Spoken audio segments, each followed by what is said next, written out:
Oke, assalamualaikum warahmatullahi wabarakatuh. Perkenalkan, nama saya Raka Purwisara Sendria.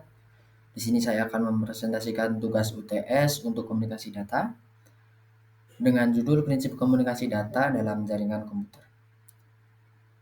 Oke, prinsip komunikasi data adalah proses pertukaran data antara dua atau lebih perangkat, komputer, router, switch, dan lain-lain melalui media transmisi, kabel atau nirkabel.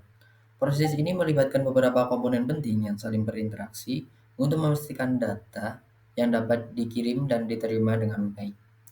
Komponen utama dalam komunikasi data meliputi pengirim atau yang disebut sender, yang merupakan perangkat yang mengirim data, penerima atau yang disebut receiver yang menerima data tersebut, dan media transmisi yang berfungsi sebagai jalur komunikasi seperti kabel UTP atau gelombang radio.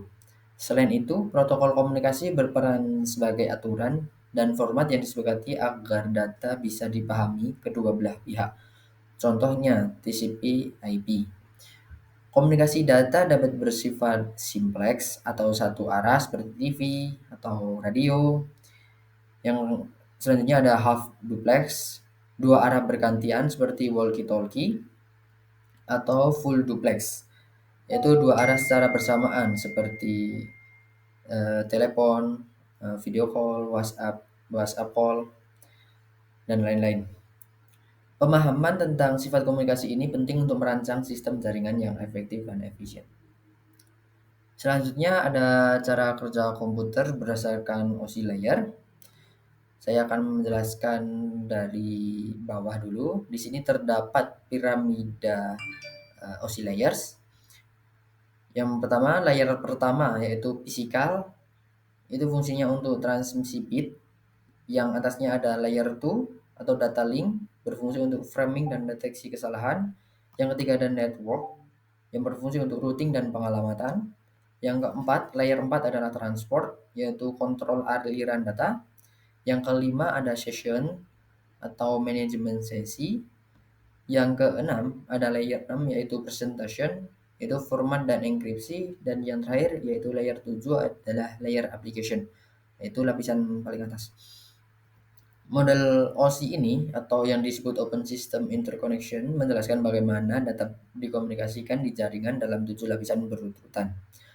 Model ini dikembangkan untuk memberikan standar yang jelas tentang bagaimana sistem yang berbeda dapat berkomunikasi satu sama lain.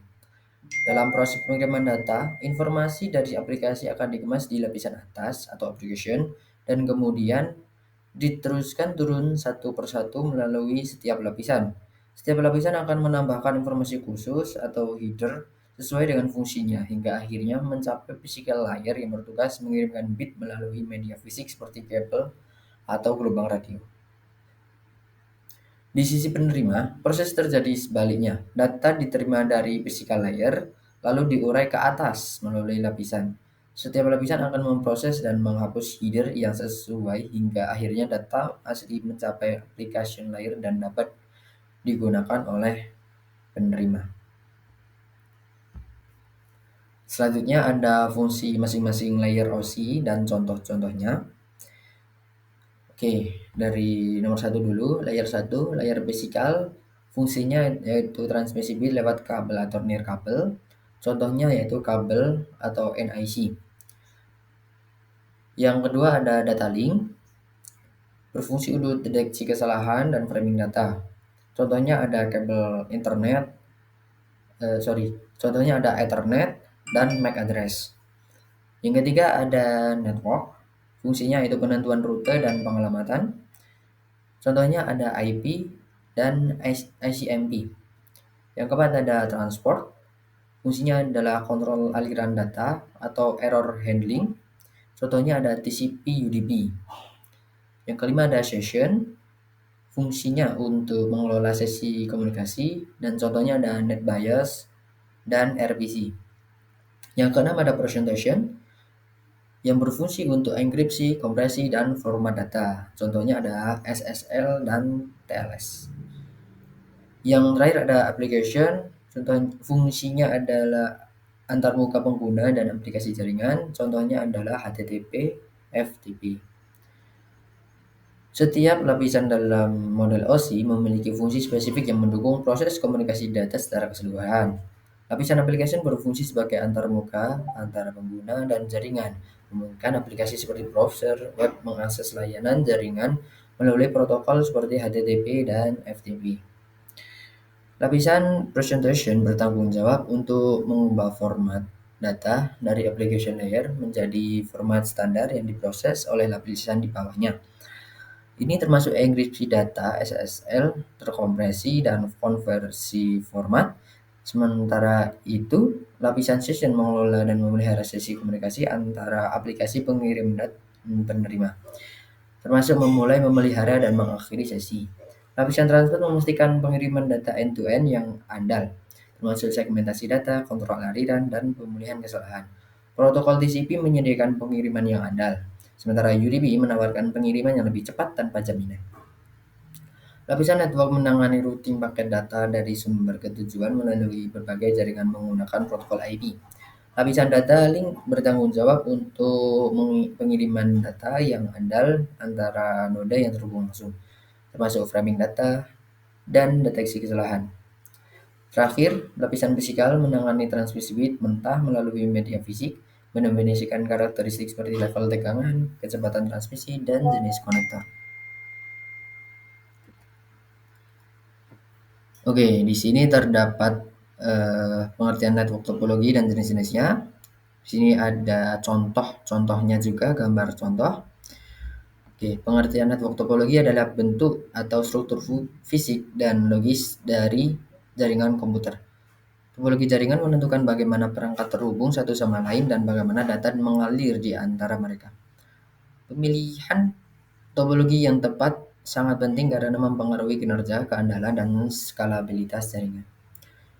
Oke, network teknologi ini saya menyertakan contoh topologi bus, topologi ring, topologi star, dan topologi mesh. Topologi bus yaitu semua perangkat terhubung ke satu kabel utama. Kelebihannya adalah murah dan mudah dipasang, tetapi sulit untuk troubleshooting, dan jika kabel utama putus, seluruh jaringan akan terkena dampak dan down. Yang kedua ada topologi ring. Data mengalir satu arah mengelilingi cincin, memberikan kinerja tinggi saat lalu lintas ringan, namun jika satu node gagal, seluruh jaringan dapat terganggu. Yang ketiga ada topologi store. Semua perangkat terhubung ke satu switch atau hub, mudah untuk troubleshooting, dan kegagalan satu node tidak mengganggu yang lainnya. Tetapi membutuhkan banyak kabel dan switch pusat menjadi titik lemah. Yang terakhir ada topologi mesh.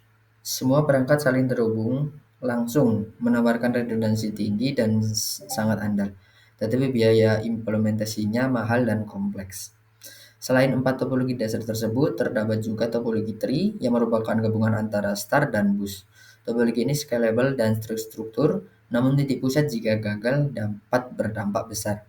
Kemudian ada topologi hybrid yang menggabungkan 2 atau lebih topologi untuk mendapatkan fleksibilitas maksimal, meskipun dengan kompleksitas yang lebih tinggi. Oke, selanjutnya, apa yang dimaksud dengan scalability of network?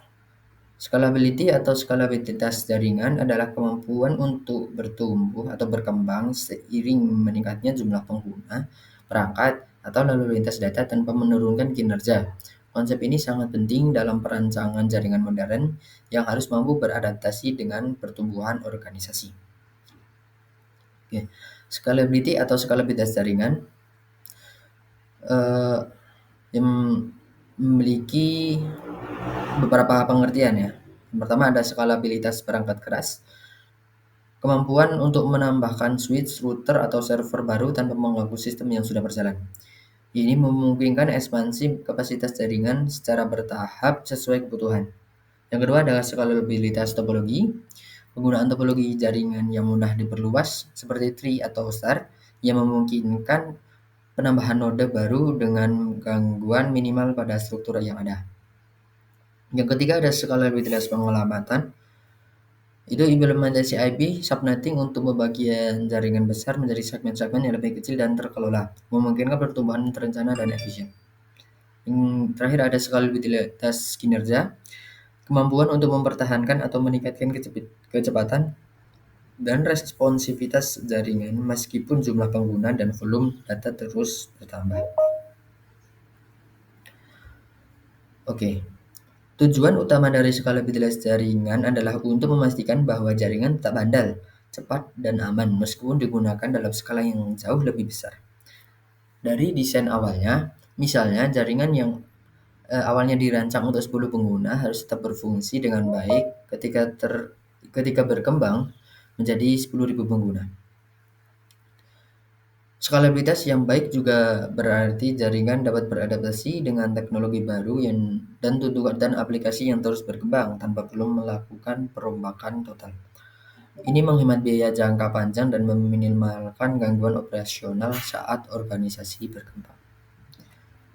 Oke, demikian yang dapat saya presentasikan. Apabila ada kekurangan, mohon dimaafkan. Assalamualaikum warahmatullahi wabarakatuh.